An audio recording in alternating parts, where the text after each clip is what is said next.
जय श्री हरि। श्रीमद्भागवत महापुराणम दशमः स्कंधः उत्तरार्धः अथ सप्तषष्टितमोऽध्यायः। अब हम श्रीमद्भागवत महापुराण के दशम स्कंध के उत्तरार्ध में 67वां अध्याय सुनते हैं। इसमें हम द्विविध वानर का उद्धार इस प्रसंग का श्रवण करेंगे। श्री गणेशाय नमः, श्री सरस्वत्यै नमः, श्री गुरवे नमः, श्री पुराण पुरुषोत्तमाय नमः। चूंकि हम एक निश्चित समय सीमा के अंदर अध्याय को रख रहे हैं, इसलिए अभी के इस भाग में हम केवल 2 ही श्लोक सुनेंगे और साथ में पिछले महत्वपूर्ण अध्याय के सार का श्रवण प्रश्नोत्तर के माध्यम से करेंगे। पिछला अध्याय हरि भक्तों के लिए, जो कल्याणकामी हैं, अपना कल्याण चाहते हैं, उनके लिए बड़ा ही महत्वपूर्ण है। ये नकली भगवानों वाली समस्या आज की ही नहीं है, भगवान श्री कृष्ण के सामने भी ये समस्या थी। कोई तर्क कर सकता है कि पौंड्रक के सामने भगवान थे, फिर भी वो अपने आप को भगवान कहता था। तो वास्तविकता ये है कि पौंड्रक जैसे लोग जो आसुरी स्वभाव वाले होते हैं, जो अपने आप को भगवान मानते हैं, वे भगवान को भगवान मानते ही नहीं थे। यही तो समस्या थी। आज भी जो लोग अपने आप को भगवान कहते हैं, भगवान समझते हैं, वे लोग सर्वव्यापी सर्वेश्वर भगवान को नकारने का प्रयास करते हैं और इसी कारण से अपने आप को भगवान साबित करने की धृष्टता करते हैं। तो पिछला अध्याय महत्वपूर्ण था, उसका सार प्रश्नोत्तर के माध्यम से एक बार हम फिर से श्रवण करते हैं।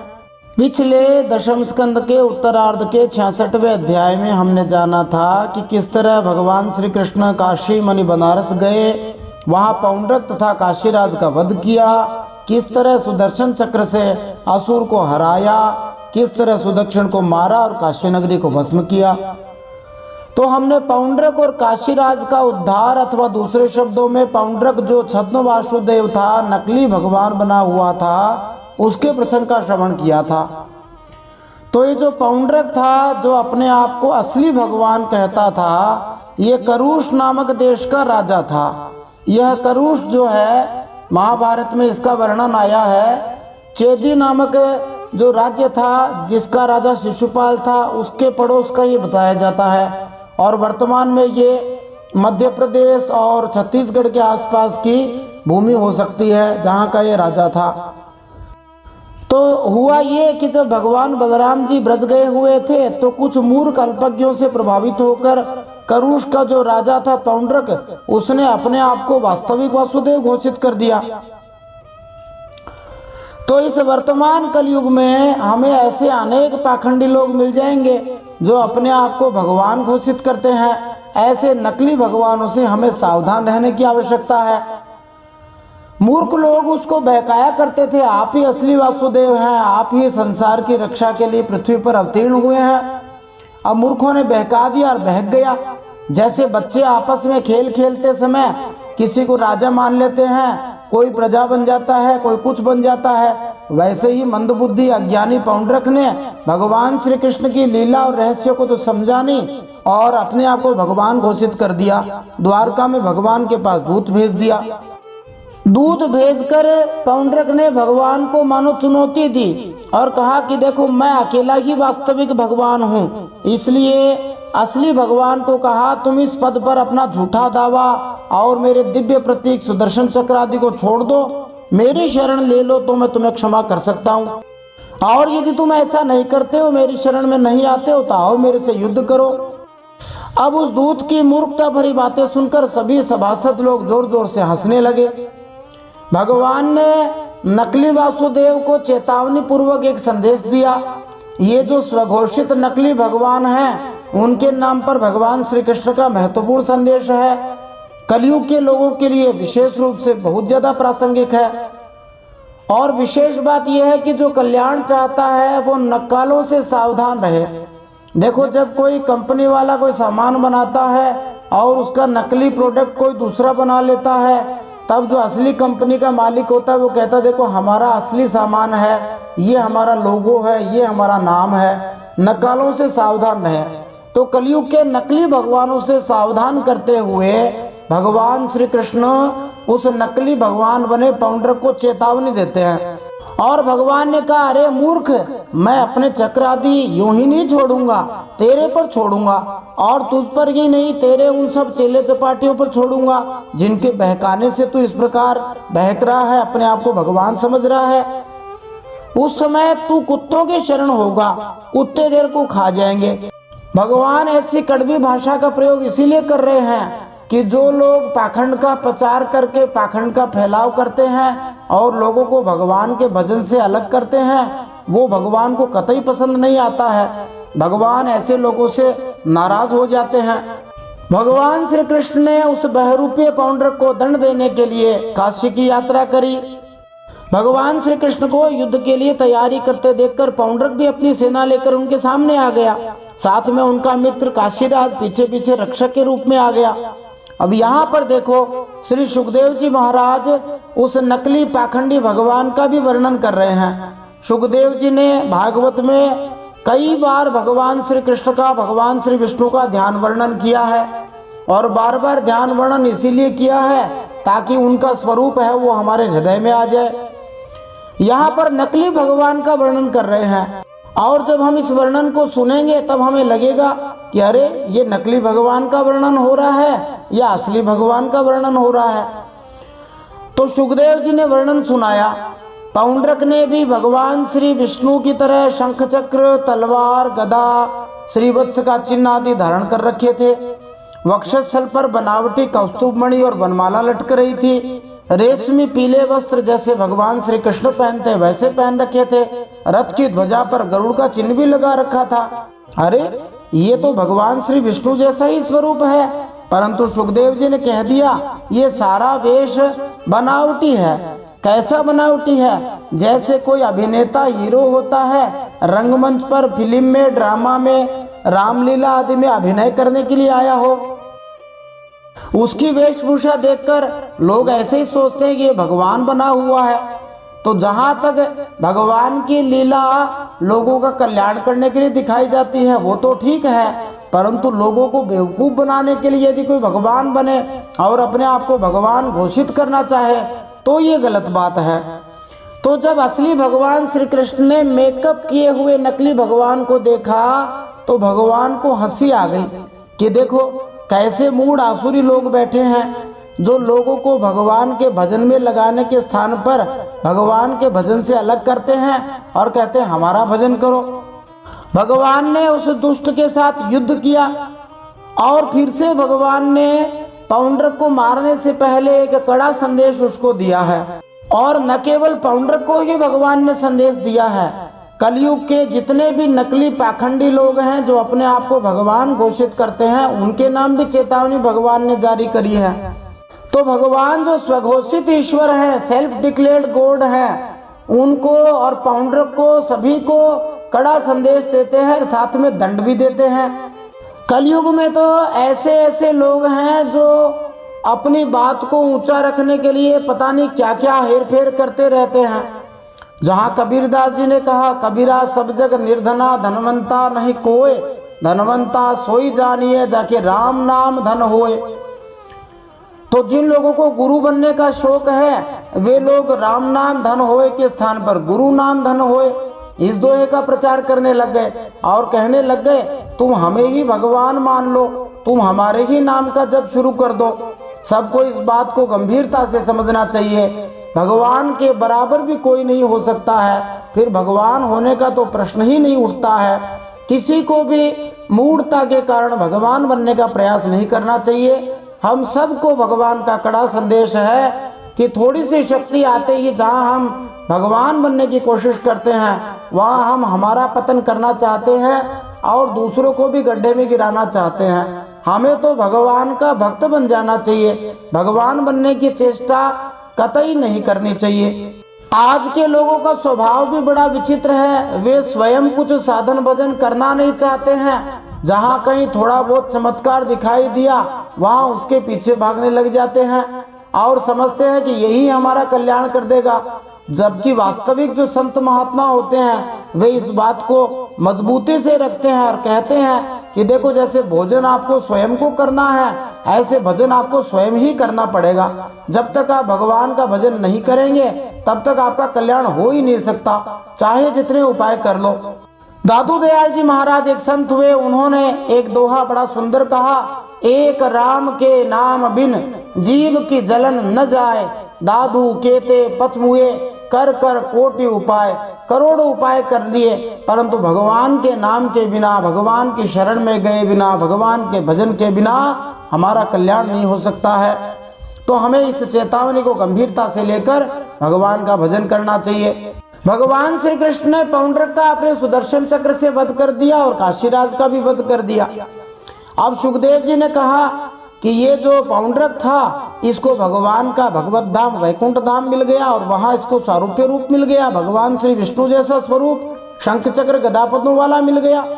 ऐसा कैसे हो गया जी कि इस पाखंडी को भगवान श्री विष्णु का अविनाशी सनातन वैकुंठ धाम मिल गया?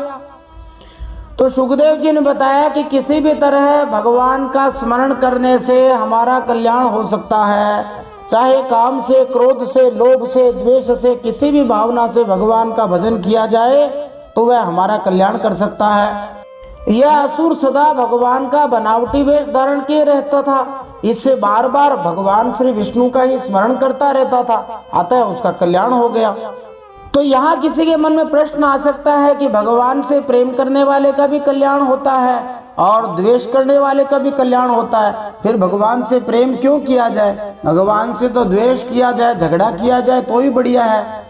तो संत महात्मा बताते हैं कि जो भगवान से प्रेम करता है वो सदा आनंदित रहता है, मस्त रहता है, उसको देखने मात्र से लोगों के हृदयों में शांति आ जाती है। लेकिन जो भगवान से द्वेष करता है उसके जीवन में सदा जलन रहती है, सदा वह कुंठित दुखी रहता है, मरने के बाद तो दोनों ही मुक्त हो जाते हैं। तो हमें सीखना चाहिए कि हमें भगवान से प्रेम करके भगवान का धाम प्राप्त करने की चेष्टा करनी चाहिए, न कि भगवान का विरोध करके, नकली भगवान बन के, द्वेष करके भगवत धाम जाने की तैयारी करनी चाहिए। द्वेष करना भी हर एक के बस की बात नहीं है, इसलिए भगवान से प्रेम ही करना चाहिए। इसको हम एक और उदाहरण से समझ सकते हैं। गंगा जी में चाहे मई में ना हो चाहे जनवरी में ना हो, बराबर फल मिलता है, पाप दोनों ही समय कटते हैं, परंतु अंतर ये होता है कि मई में जहाँ पाप कटने के साथ आनंद मिलता है, वहाँ जनवरी के सर्दी के अंदर पाप तो कटते हैं परंतु आनंद नहीं आता है। सर्दी में नहाने में बड़ी पीड़ा होती है। इस कथा से हम दो बात सीख सकते हैं। एक तो देखो, भगवान का स्मरण किसी भी प्रकार से करने से हमारा कल्याण हो सकता है, साथ ही नकली भगवानों से सावधान हमें रहना चाहिए। जैसे ये पौंड्रक नकली भगवान बन के घूमता था, ऐसे ही एक कथा पंचतंत्र में भी आती है। एक जुलाहा था, उसने एक राजकुमारी को देखा, उससे विवाह करने के लिए वह अत्यंत विकल हो गया। उस जुलाहे का एक मित्र था सुथार बढ़ई, जिसको हम खाती भी कहते हैं राजस्थानी में, वो लकड़ी का काम जानता था। उसने अपने मित्र के लिए एक नकली गरुड़ बना दिया, नकली शंख चक्र गदा पद्म बना दिए, नकली मुकुट वगैरह बना दिए और कौस्तुभमणि बना दी। और एक उसका मित्र था जो वो नकली गरुड़ था, उसको उड़ाना जानता था। अब आप देखिए, हमारे शास्त्रों पुराणों में हर एक चीज का वर्णन किया गया है। अब वो जो जुलाहा था वो नकली विष्णु भगवान का रूप धारण करके गरुड़ जी पे बैठ करके उस राजकुमारी के महल में गया, जो कि 7 तल्ले ऊपर था, 7 स्टोरी बिल्डिंग थी। उसके अंदर जाकर के उस राजकुमारी को दर्शन दिया। राजकुमारी ने कहा, आप कौन हो? आप तो भगवान श्री विष्णु ही लग रहे हो। उसने कहा, हाँ मैं भगवान श्री विष्णु हूँ। तो कहा, यहाँ क्यों आए? कहा, तुमसे विवाह करने के लिए आया हूँ, तुम मेरी भक्त हो। उसको बहका करके उससे विवाह कर लिया। जब राजकुमारी की माँ को पता लगा, तब राजकुमारी की माँ ने राजा को सारा वृत्तांत बताया। राजा अपनी बेटी से कहता है कि तुम तो परम भाग्यशालिनी हो, तुम्हारा तो अनंत कोटि ब्रह्मांड नायक भगवान श्री विष्णु से विवाह हो गया। अब मुझे कोई हरा नहीं सकता, अब मैं पूरी पृथ्वी का राजा बन जाऊंगा। राजकुमारी ने उस नकली बने हुए भगवान श्री विष्णु से कहा, भगवान श्री विष्णु नकली जो थे उन्होंने कहा, मैं आ जाऊंगा, तुम्हारी रक्षा करूंगा। अब वो राजा जहां आक्रमण करने जाता वहीं हारता जाता। अब वो कभी आते नहीं, क्योंकि वो तो नकली थे, आते कैसे? अब स्थिति यहाँ तक आ गई कि सब कुछ चला गया, केवल अंत में किला बाकी रहा। तब उस राजा ने अपनी बेटी से कहा, बेटी तेरे पति तो अनंत कोटि ब्रह्मांड नायक भगवान श्री विष्णु हैं, कहीं ऐसा ना हो जाए कि हमारा ये किला भी चला जाए। राजकुमारी ने नकली भगवान श्री विष्णु से उस जुलाहे से प्रार्थना करी। जुलाहे ने देखा कि जब ये पूरा किला ही चला जाएगा, राजा मर जाएगा, राजकुमारी मर जाएगी, तब मैं क्या करूंगा। अब उसने सोचा मरना तो है, किसी भी प्रकार से मरो, कम से कम वीरता से तो मरे। उसने हामी भर दी। अगले दिन गरुड़ पर बैठकर आ जाऊंगा, शंख चक्र गदा पद्म लेकर आऊंगा और सबको हरा दूंगा। मन में डर भी था। उधर वैकुंठ लोक में भगवान श्री विष्णु ने गरुड़ जी से कहा कि गरुड़ जी ये क्या हो रहा है। गरुड़ जी ने कहा मैं सब जान रहा हूँ, क्या करना चाहिए। तब भगवान श्री विष्णु ने, गरुड़ जी ने विचार किया, ऐसा करते हैं कि हमारी शक्ति सहित उस गरुड़ में और भगवान श्री विष्णु में और सुदर्शन चक्र में प्रवेश कर जाते हैं। नहीं तो गलती से यदि युद्ध के अंदर वह जुलाहा मारा गया तो लोगों में दुष्प्रचार फैल जाएगा कि भगवान श्री विष्णु मर गए, फिर भगवान श्री विष्णु का भजन कौन करेगा, मेरा भजन कौन करेगा। ऐसा जब भगवान श्री विष्णु ने निश्चय किया, तब गरुड़ जी के साथ वे उस युद्ध भूमि में आए, उसमें प्रवेश किया और सारे शत्रु लोग भाग गए। सब ने भगवान श्री विष्णु की जय कर दी।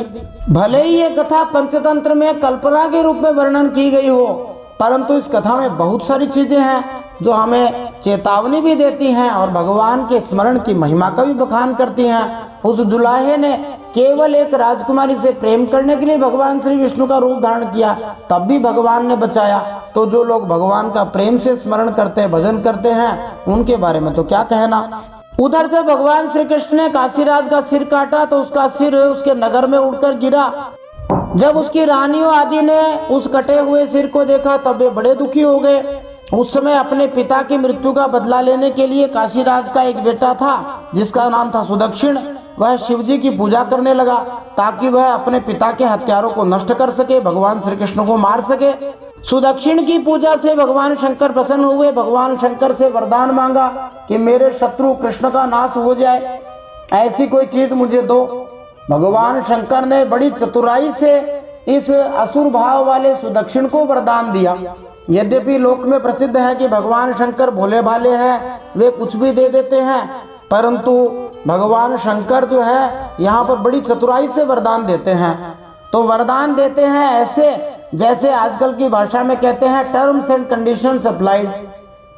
छोटा सा एक स्टार लगा हुआ होता है जिसको कोई नहीं देखता है कि शर्तों के साथ ये वरदान काम करेगा। तो भगवान भी जैसे को तैसा वाली नीति अपनाते हैं। भगवान समझते हैं कि भक्त असली है या नकली है, भक्त स्वार्थी है या परमार्थी है। तो भगवान शंकर ने सुदक्षिण को वरदान दिया कि वह काले जादू के अनुष्ठानों के साथ दक्षिणाग्नि की पूजा करे, अभिचार विधि से दक्षिणाग्नि की आराधना करे। और जब अग्नि जो है वो प्रकट होंगे, कृत्या नामक राक्षसी प्रकट होगी, तो वह श्री कृष्ण को मार सकती है। लेकिन शर्त क्या लगाई कि जो ब्राह्मणों का भक्त नहीं होगा, अभक्त होगा, उस पर तुम्हारा यह संकल्प सिद्ध होगा। भगवान श्री कृष्ण तो ब्राह्मण्य कहलाते हैं, ब्राह्मणों के भक्त हैं, इस बात को भगवान शंकर जानते हैं। और वैसे भी भगवान को कोई मार नहीं सकता है, परंतु भगवान तो पद पद पर हमें शिक्षा प्रदान करते हैं। तो अभिचार अथवा मारण जो है एक प्रकार की तांत्रिक विधि होती है जिसमें किसी को मारने के लिए ऐसे प्रयोग किए जाते हैं। कुछ लोग गुड्डा गुड्डी आदि बनाते हैं, कुछ लोग मूठ आदि छोड़ देते हैं। यज्ञ किया, यज्ञ के अंदर से अति भीषण अग्नि मूर्तिमान होकर प्रकट हुआ। वह बड़ा भयानक लग रहा था। त्रिशूल लिए हाथ में बाहर आया और द्वारका की ओर भागा। यह असुर एक प्रकार से कृत्या नामक राक्षसी की तरह था। कृत्या एक राक्षसी हुआ करती है जो तांत्रिक विधि से उत्पन्न की जाती है और अग्नि की तरह जलती हुई शरीर वाली होती है। द्वारका में पहुंच करके इस असुर ने बहुत ही त्राही त्राही मचाई, पूरी द्वारका को जलाना शुरू कर दिया। द्वारकावासी सभी भक्त लोग भगवान श्री कृष्ण के पास जाकर प्रार्थना करने लगे। भगवान उस समय सभा में बैठकर चौसर खेल रहे थे। भगवान ने कहा तुम चिंता मत करो, मैं इस असुर का अभिनाश कर दूंगा। तो देखो फिर से भगवान के विचित्र स्वभाव का हमें बोध होता है। यदि हमारे जीवन में कोई भी कष्ट दुख है तो हमें अंतर्यामी भगवान से प्रार्थना करनी आवश्यक है। यद्यपि भगवान सब कुछ जानते हैं, परंतु भगवान को प्रार्थना अच्छी लगती है, इसलिए हमें भगवान से प्रार्थना करनी चाहिए।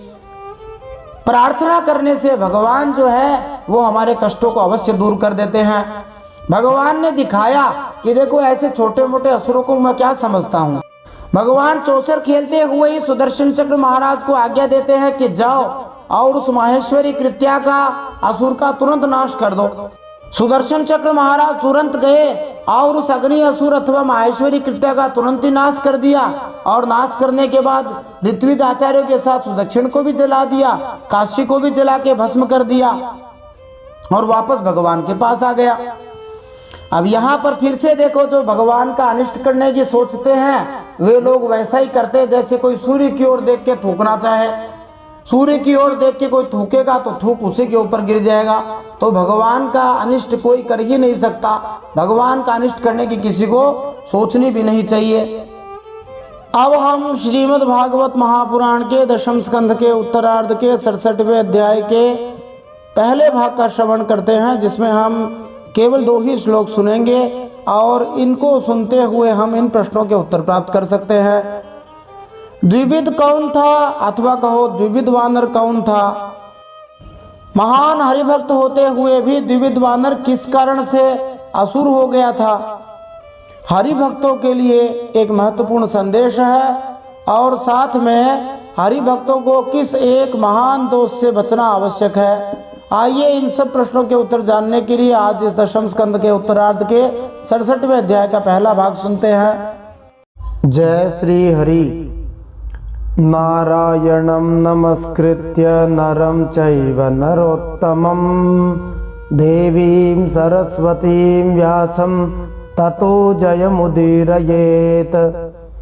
भगवान श्री नरनारायण को प्रणाम करते हुए श्री गणेश जी महाराज, माता सरस्वती, वेदव्यास भगवान को प्रणाम करते हुए हृदयाराध्य सर्वांतर्यामी, सबके हृदयों में विराजमान, अनंत कोटि ब्रह्मांड नायक, परात परब्रह्म पुरुषोत्तम, जगदाधार जगन्नियंता, जगदीश्वर जगतगुरु जगन्नाथ भगवान श्री हरि के पवित्र चरणों में प्रणाम करते हुए, भगवत स्वरूप श्रीमद् भागवत महापुराण को प्रणाम करते हुए, श्री सुखदेव जी और परीक्षित महाराज को प्रणाम करते हुए, अनंत कोटि सब संत महात्माओं वैष्णवों को प्रणाम करते हुए, भगवान श्री द्वारकाधीश को प्रणाम करते हुए, श्री दाऊ दादा बलराम जी को प्रणाम करते हुए अब हम श्रीमद् भागवत महापुराण के दशम स्कंद के उत्तरार्ध में 67वां अध्याय सुनते हैं। इसमें हम भगवान बलराम जी द्वारा द्विविध वानर का उद्धार किया गया था उस प्रसंग को सुनेंगे। श्रीमद् भागवत महापुराणम दशमः स्कंधः उत्तरार्धः अथ सप्तषष्टितमोऽध्यायः। श्रीराजोवाच भूयोऽहं श्रोतुमिच्छामि रामस्याद्भुतकर्मणः अनन्तस्य प्रमेयस्य यदन्यत् कृतवान् प्रभुः। परीक्षित महाराज ने अध्याय आरंभ में पूछा, भगवान बलराम जी सर्वशक्तिमान एवं सृष्टि प्रलय की सीमा से परे अनंत हैं। उन भगवान का स्वरूप, गुण, लीला आदि मन, बुद्धि और वाणी के विषय नहीं है।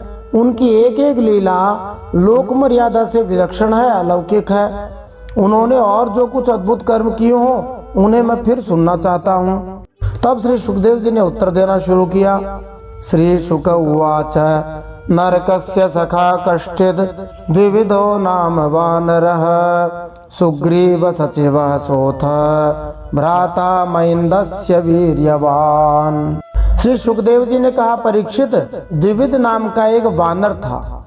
वह भौमासुर का सखा, सुग्रीव का मंत्री और महेंद्र का शक्तिशाली भाई था। देखो, जिसमें उभय कोटि अवगाही ज्ञान हो उसको द्विविध कहते हैं। उभय कोटि अवगाही ज्ञान होता है संशय, दोनों तरफ का जिसको ज्ञान है। उभय माने दोनों ओर, कभी इस किनारे तो कभी उस किनारे, कभी देवताओं से मेल तो कभी असुरों से मेल। इसकी विद्या 2 कोटि 2 कक्षा का स्पर्श करती है। इसीलिए यह चंचल प्रकृति वानर भी है, क्योंकि वानर में भी तो वा लगा हुआ है, वानर। तो द्विविध वानर भी था और संशयग्रस्त भी था। भौमासुर का सखा था, जो असुर था, भगवान कृष्ण ने जिसको मारा था। सुग्रीव का मंत्री था और महेंद्र का शक्तिशाली भाई था। श्री गोस्वामी श्री तुलसीदास जी ने श्री रामचरितमानस सुंदरकांड के 54 नंबर दोहे में द्विविध का और मयंद का दोनों का नाम लिया है। रावण के दूत है, वे रावण के सामने कई वीरों के नाम लेते हैं जो वानर थे, जिनमें द्विविध का नाम सबसे पहले है। गोस्वामी जी ने लिखा है, द्विविध मयंद नील नल अंगद गद बिकटासी दधिमुख के हरि निसठ सठ जामवंत बलराशि। तो ये सभी बड़े बलराशि, बड़े योद्धा, उनमें द्विविध भी था। श्री जीव गोस्वामी जी ने द्विविध वानर के विषय में कुछ रोचक तथ्यों को बताया है। यद्यपि द्विविध वानर भगवान श्री राम जी का संगी था, किंतु अंत में नरकासुर की कुसंगति से वह दूषित हो गया। जैसा कि यहाँ पर कहा गया है, नरकस्य सखा। यह कुसंगति द्विविध के उस अपराध के फलस्वरूप थी जो उसने अपने बल के कारण गर्वित होकर भगवान श्री राम जी के भाई लक्ष्मण तथा अन्य मनुष्यों का अनादर करके किया था। जो मनुष्य भगवान श्री राम जी की पूजा करते हैं वे यदा कदा मयंद और द्विविध की स्तुति श्री भगवान के सेवक विग्रहों के रूप में करते हैं कि ये भगवान के सेवक हैं। जीव गोस्वामी जी के अनुसार इस श्लोक में वर्णित मयंद तथा द्विविध इन्हीं विग्रहों के मान्यता प्राप्त अंश हैं जो भगवान श्री राम के वैकुंठ धाम के निवासी हैं। जीव गोस्वामी जी के मत से श्री विश्वनाथ चक्रवर्ती ठाकुर सहमत हैं कि द्विविध कुसंगति से दूषित हो गया था। जो श्रीमान लक्ष्मण जी के प्रति अनादर व्यक्त करने का दंड था। विश्वनाथ चक्रवर्ती ठाकुर कहते हैं कि यहाँ पर उल्लिखित मयंद तथा द्विविध वास्तव में नित्य मुक्त भक्त थे, जिन्हें श्री राम जी की पूजा के समय सेवक विग्रह कहकर पुकारा जाता है। श्री भगवान ने उनका पतन कुसंगति का दुष्परिणाम जो महापुरुषों को अपमानित करने से प्राप्त होता है दिखाने के लिए किया था। इस तरह द्विविध और मयंद के पतन की तुलना जय तथा विजय के पतन से करते हैं। यदि आपको यह कथा अच्छी लग रही है तो इसको भक्तों में शेयर करते रहिए। चैनल पे नए हैं तो सब्सक्राइब करना न भूलें। अब अगले अध्याय में हम जानेंगे कि द्विविध वानर ने क्या क्या उत्पात किए और बलराम जी ने क्या दंड दिया। जय श्री हरि श्रीमन नारायण अर्पणमस्तु।